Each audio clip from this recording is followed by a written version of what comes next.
What is up, guys? It's your boy Rick Kakis, and today, you know what? Let's check the community feedback on Lightfall. Just gonna search it up here. Yep, there it is, and oh my god! Yeah, things are not going well. Turns out Lightfall is getting a massive amount of public backlash, with a lot of people really disliking this expansion. I mean, it's fallen to mostly negative on Steam, and for comparison, the Witch Queen is the exact opposite with mostly positive. Heck, the 30th anniversary is mixed, Beyond Light even is mixed, the last mostly negative is Shadowkeep. So what the heck is going on here? Is all of this backlash deserved? What exactly is it about? Is it the entire expansion, or do people just not like certain things? Well, in this video, we're gonna go over all of that. But I should mention, guys, anytime you give an opinion on Destiny 2, woo, you always get some backlash. I had people say that they actually unsubscribed because I was being so negative because I made a couple of videos with criticisms during Season of Plunder.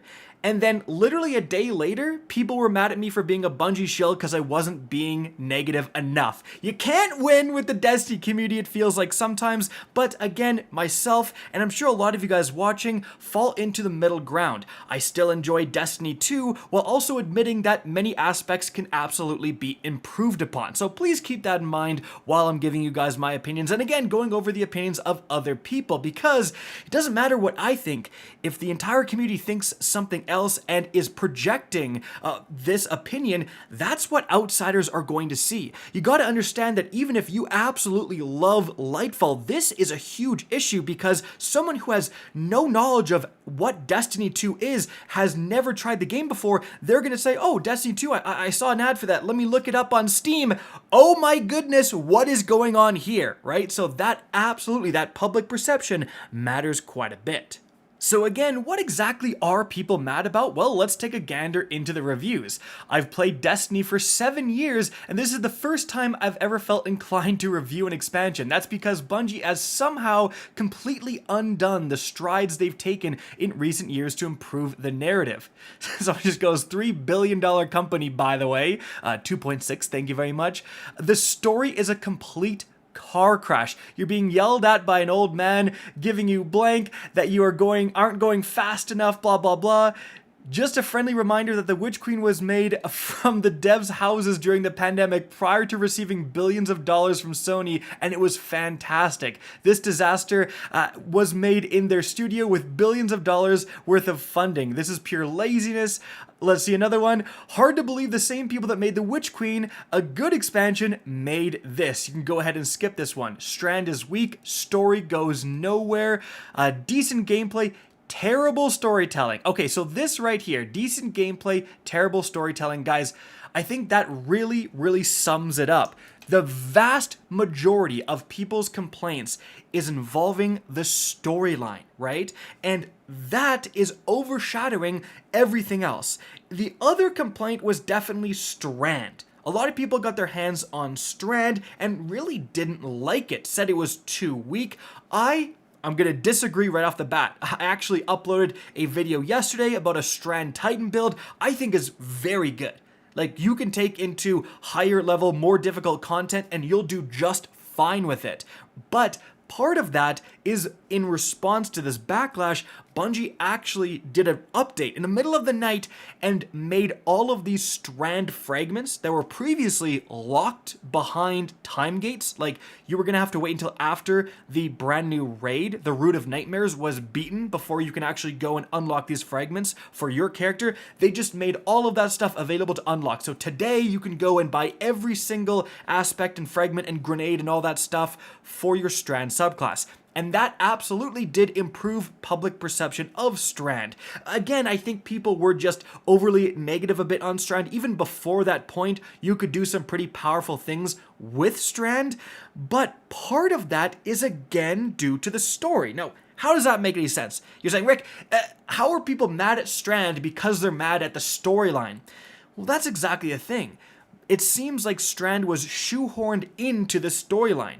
you're trying to find this MacGuffin, the Veil, and the whole time you gotta go and find, oh, Callus has a secret, but you gotta go to this place where the Strand is to get some Strand bucks, and then you can touch some Strand goop to get the Strand powers and fight these enemies with your Strand powers. And you have to do that so many times during the campaign. Additionally, when it does this, when it empowers you with Strand, it's not exactly always as good as what you were running previously. Like, every single time I did the Legend campaign, right, I had a good build going in to those particular levels.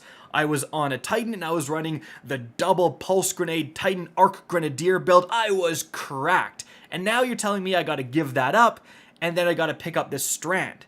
Okay, it's cool, but it's not as good as what I was running, right? And then on the Warlock, I was running the Starfire Protocol Fusion Grenade build. Again, I was cracked out of my mind. On the Hunter, the Gear Falcons Volatile Rounds Invisibility build. So every single time during the campaign when I was forced, literally forced, to use Strand, I would become weaker, right? And that, I think, was a huge mistake on Bungie's part, especially because the Legend campaign is super fun, and there definitely is some difficulty to that. So making you fight a boss with a weaker subclass, I don't think panned out very well. Sometimes you would get significantly increased charge rates, even including your super, and when you would get your super back really quickly, it was fun and you felt a lot more powerful. But then later on during the campaign, it would just give your super the normal recharge rate, so you have a completely different build geared towards different things. You know, you have grenade siphon mods on, for example, so your grenades are supposed to produce orbs of power to make your build work, and then all of a sudden, you have grapple hooks instead of grenades, and they do no damage, right? So like, what am I supposed to do here? And honestly, the result is that Bungie kind of shot themselves in the foot. Strand isn't that bad, but when you're forced to use it and the rest of your build doesn't change and it's all designed around something completely different, it feels weaker than it really is. Now that you can go out, you know, after beating the Legendary campaign and tailor your Strand build around whatever you want, it feels way better to use. But it's not just Strand people are upset about with regards to the campaign, it's the storyline itself. Now, I will go into minor spoilers here because if I don't, the complaints won't make any sense, so please feel free to either skip ahead or just kind of dip out at this point if you want to remain spoiler-free. However, essentially, this entire campaign feels shoehorned in. It begins with the Witness arriving at the Traveler, ready to enact their master plan, but then they suddenly stop for some reason, and you need to deal with the Veil. The Veil is this kind of mystical artifact. It did exist within the lore. It's on Neptune in this hidden city, Neomuna. We go there, we find the Cloud Striders, which are like the defenders of Neomuna. All of this so far is actually sounding pretty cool. That's all great. And not to mention, in my opinion, playing the actual campaign, the gameplay is fun. Like, the enemy density is fantastic. You can really pop off with supers and builds and so on. I do enjoy the difficulty of the Legendary campaign. I remember the days when we didn't have that. The campaign felt so hollow. The rewards, you know, the guaranteed exotic you get for beating the campaign, that's all great. But the narrative takes its course. You are done the campaign, you finish the final level, and you know not a single extra thing about the Veil. It's so bad that fellow Destiny 2 YouTuber My Name is Bife, known as the Lore Daddy, that is his nickname, he specializes in lore. He made a video complaining and saying, I am the lore guy and I don't have any idea what the Veil is or what it does. And so how is a schmuck like me? I don't even pay attention to the lore, right? And of course I'm gonna have no idea what's going on, right? Like, I was just like, oh, shoot enemy fun. That was, you know, my entire mindset going through the campaign. But yeah, the actual storyline itself really doesn't explain anything. It feels like a side quest, really, and it is just the ultimate example of a MacGuffin, right? And that's a term in cinema used to describe, a random object. In Fast and the Furious, we got to go all about family and obtain the Quimble, and the Quimble will let us shut down the thing that's gonna blow up the world. Dominic Toretto stars in. Honestly, I will say that Fast and Furious, that franchise does a better job of explaining their MacGuffins than Bungie did with this storyline within Lightfall. I'm dead serious. And unfortunately, it isn't just about that, right? Like, if it was, oh, we have this mysterious thing, we don't really explain too much about this thing, but the characters we meet along the way are really fun and enjoyable, I don't think people's perception would have been that negative. But it's just the campaign itself, narratively, was just all over the place and filled with messy dialogue and frankly unlikable characters. A lot of people are pointing to these Cloud Striders. They're supposed to be these cool heroes of this lost civilization. They're just cringy. They just don't have well-written dialogue, and they just come out of nowhere. There's no lead up anywhere before Lightfall, so you really aren't given enough time to enjoy these characters. The best example is Rohan. He is the older Cloud Strider, and he, spoiler alert, dies during the campaign. But you have, like, if you just play the campaign and don't go and, like, talk to him and do extra dialogue options, you have like 2 interactions with this guy.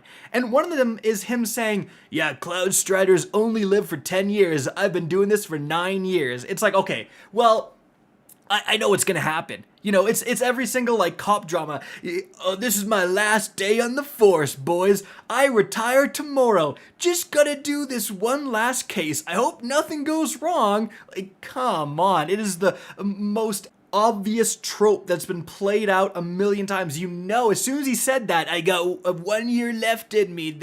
He's a dispensable character. He's gonna die, and of course, he does. And so he sacrifices himself, and you feel nothing. It's like, this character has talked to me twice.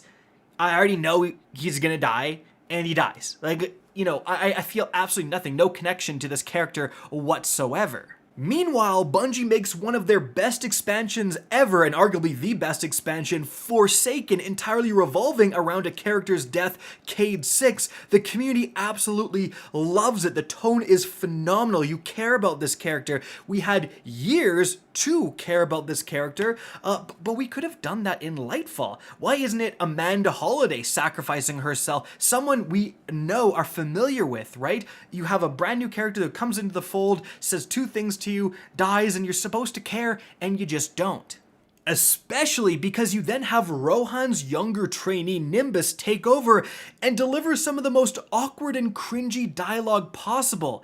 There's very few lines about how Rohan's death affects Nimbus. You get a little bit out of this character, really being kind of upset, but they're not supposed to care, but they do, and you think it's going somewhere, and then you talk to Nimbus a little bit later about a quest, and they go, well, let's get those Cabal. Pow, pow, ka-chow. I'm gonna punch him right in the gut. Pow, pow, pow. I'm not even making that up. That's literally what Nimbus says. And it just completely is a tonal departure from what Bungie was trying to do with Rohan's death. It's just so poorly executed.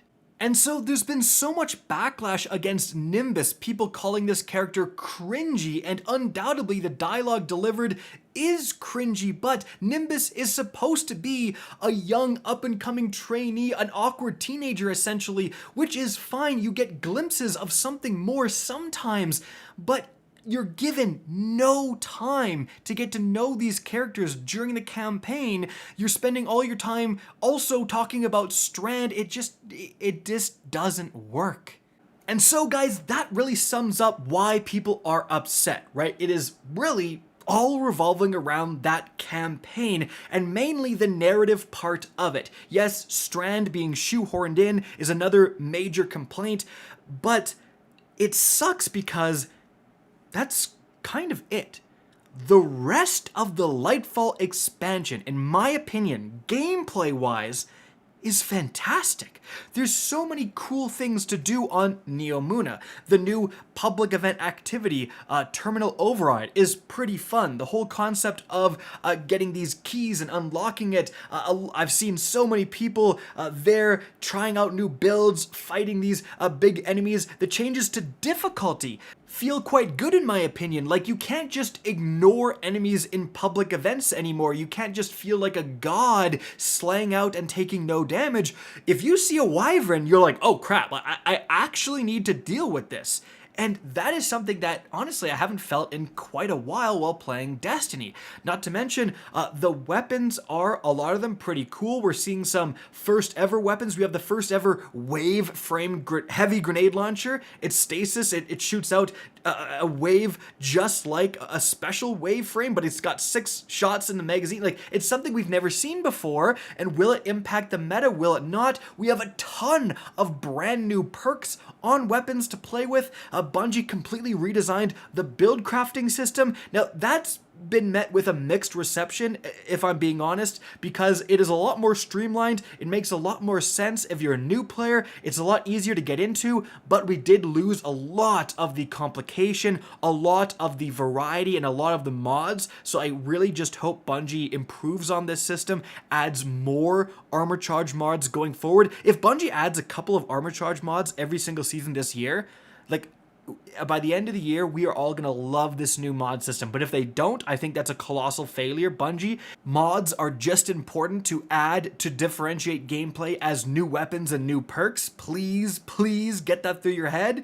But aside from the mods themselves, all of the other build crafting updates have been phenomenal, right? The ability to save your loadout in-game and switch to it on the fly is so amazing for build crafting. I'm just in love with it. Not to mention you have the mod page where you can look over all of your mods and change stuff in one singular page. It makes it really easy to share your build with your friends. Send them a screenshot of one singular page and they know what's going on. And so the result of all of this is just such a weird Twilight Zone of an experience for me personally, because I totally understand and I agree with a lot of the main complaints about the Lightfall expansion. I think the narrative just lacked completely, the shoehorning in of Strand, and there's some other things as well. You know, the commendation system feels like a complete gimmick. It could have been done so well, but you know, you only have certain options to choose. You can only vote so many times. Like, you get a powerful reward for commending people, so it doesn't have any meaning because everyone's just trying to get the reward and they're just commending every single person they come across, like stuff like that. But aside from that, I'm having so much fun in the game. Like, actually playing Lightfall, I am enjoying massively. I am loving trying out new builds. I am loving some of the new exotics they added. Like, for example, the Winter Bite, the heavy stasis glaive everyone complained about, oh, it's gonna be too weak. It's very fun and actually pretty powerful, right? Even though these things might not make a huge mark in the meta, it's fun to try them out, and they feel very inventive and different when compared to other exotics in the game. And so again, while I totally understand the hate, I'm also having so much fun with this expansion.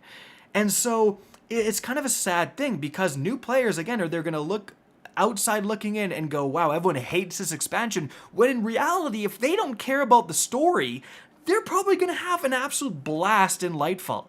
And that's kind of the tragedy of all of this, that the narrative team screwed up so colossally that all of the other teams at Bungie that did a phenomenal job, like, they're being dragged down with them. However, at the end of the day, Bungie has no one to blame but themselves, because the comparisons to last year's expansion, The Witch Queen, which had a fantastic storyline, self-contained, just so many good threads and mysteries to unravel. It was just such a fantastic campaign, right? They're charging the same price. And the rumors and the leaks right now are that Bungie needed more time to work on the final shape, and so they came up with what is Lightfall, the entire expansion, in the space of about a year, and shoehorned it in, right, to take up more time so that they could work on the real finale, final shape.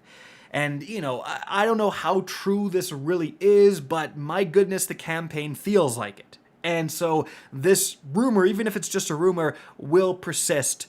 But if that really is the case, Bungie could have charged less. Guys, this isn't just me pontificating. They've done this in the past. For Rise of Iron in Destiny 1, for example, that was an emergency expansion. They were originally working on Destiny 2. They realized they couldn't get there in time, so they needed something to bridge the gap. You know, exactly what these leaks and rumors are talking about what Lightfall is. And so as a result, they charged the consumer, you, less money for Rise of Iron than they charged with the Taken King, which is a major expansion, right? And I think even in Destiny 2, they didn't charge as much for Shadowkeep, if I'm remembering correctly, as they did for other like major expansions like Forsaken, right? But they have done this in the past. They've said, guys, this isn't as big as our massive expansions. This isn't as big as Forsaken. This isn't as big as Witch Queen, etc. So we're going to charge less money because there's less content. And therefore, the community reception was actually a lot more fair. Yeah, Rise of Iron wasn't anywhere near the quality of the Taken King, but the community reaction was nowhere near as negative as it is right now because people understood going in that it's not going to be the same quality. The price told them that. And so Bungie again shot themselves in the foot. If this really was a stopgap expansion that they knew wouldn't be on the same quality as some of their other expansions, they could have charged less and lowered the expectations. If they want to charge the same amount as the Witch Queen, as Forsaken, we are going to judge it on that level. And that's exactly what's happening.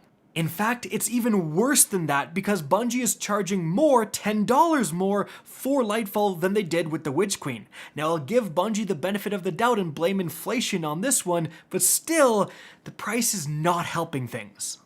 And so that really concludes the video, and as a massive fan of Destiny, it's really sad to see, because to be honest, I'm going nowhere. I still love this game, and like I said, I'm having so much fun actually playing Lightfall. It's just that the outward opinion of Destiny has taken a huge hit, and that's always been a problem for this franchise. How many times have you heard people who don't really know about Destiny refer to it as a dead game? Oh, Destiny 2, dead game. People still play that game? It's like, yes, people still play it because it's a ton of fun, but when stuff like this happens, it really hurts the game's reputation, and a result of that is just not many new people getting into the franchise, which of course hurts the community as a whole. So hopefully Bungie can improve things going forward. They have promised a lot of big changes when it comes to the smaller new seasons coming out for this year. We are going to be getting a new raid next week, and that is usually a fantastic thing, right? Even when there were times of massive turmoil and negativity, I'm thinking, Curse of Osiris expansion level negativity, the raid layer, Eater of Worlds, people still love. Like, the raid team always knocks it out of the park, and so I am looking forward to the Root of Nightmare raid, the new one, and I think it probably will be fantastic, right? And of course, that will garner a lot of positivity. But yeah, that's what's going on, guys. I hope you enjoyed this video, found it informative, found it interesting. What do you guys think? Am I off base? Did you love the storyline? Do you agree with me? Are you having fun playing the game itself? Not if you turn off dialogue, stuff like that. Let me know in the comment section down below. Guys, I hope you enjoyed this video, and if you did, please remember to help me out by simply rating and especially sharing this video. If you guys want to see more Destiny 2 content similar to this, don't be afraid to slap that subscribe button. If you want to get in touch with me and keep up to date with the latest channel activity, the best way is to follow me on Twitter at RickCacus. That is linked in the description down below. Again, I hope you enjoyed the video, and as always, have a good day.